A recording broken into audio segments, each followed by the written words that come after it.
Hello সবাইকে। আজকে আঁকছি একটা থ্রি পিস।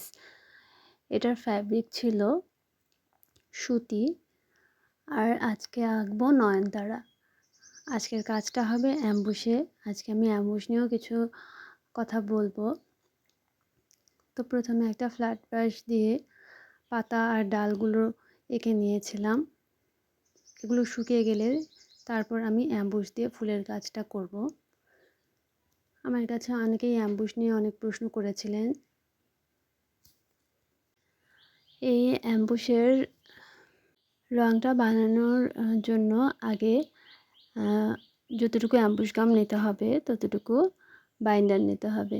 এনকে এখানে অপশনাল, চাইলে দিতে পারেন, না চাইলে স্কিপ করতে পারেন।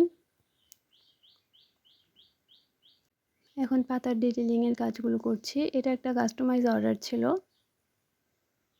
অ্যাম্বুশ নয়নতারা ড্রেস এর আগেও করা হয়েছে, তবে এবার একটু ভিন্ন রকমভাবে কাজটা করা হলো। এবার করছি ফুলের কাজ। এখানে সব ফুলগুলো হবে গোলাপি নয়নতারার।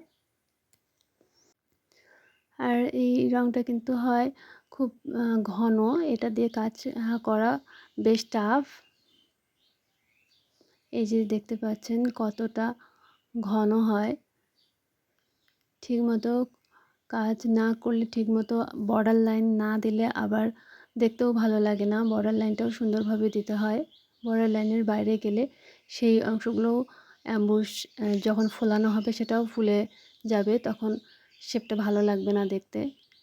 সেজন্য খুব যত্নে অ্যাম্বুশের কাজগুলো করা হয়।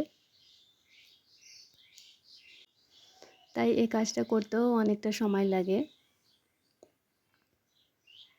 সবগুলো ফুল এভাবে অ্যাম্বুশে এঁকে নেব।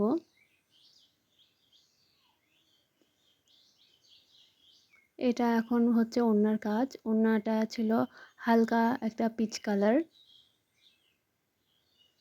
এখানেও সেম একইভাবে অ্যাম্বুশের কাজটা করা হচ্ছে।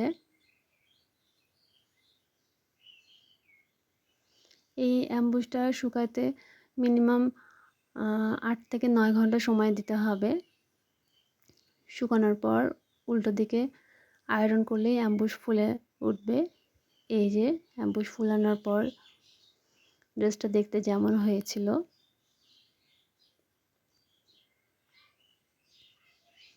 মনে হচ্ছিল সত্যিকারের নয়নতারা গাছ ড্রেসে ফুটে উঠেছে। কাস্টমারও এই কাজটা খুব বেশি পছন্দ করেছিল। এই ড্রেসটার যারা ছবি দেখতে চান তারা ইনবক্স করে ফেলবেন।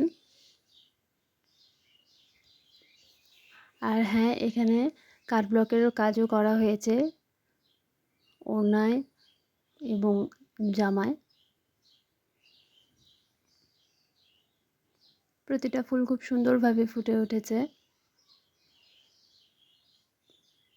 অ্যাম্বুশ নিয়ে আর কোনো কোশ্চেন থাকলে আমাকে জানাতে পারেন, আমি কমেন্টে রিপ্লাই দেওয়ার চেষ্টা করব।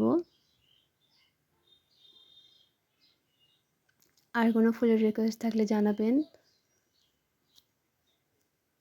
আজ এ পর্যন্তই। টাটা।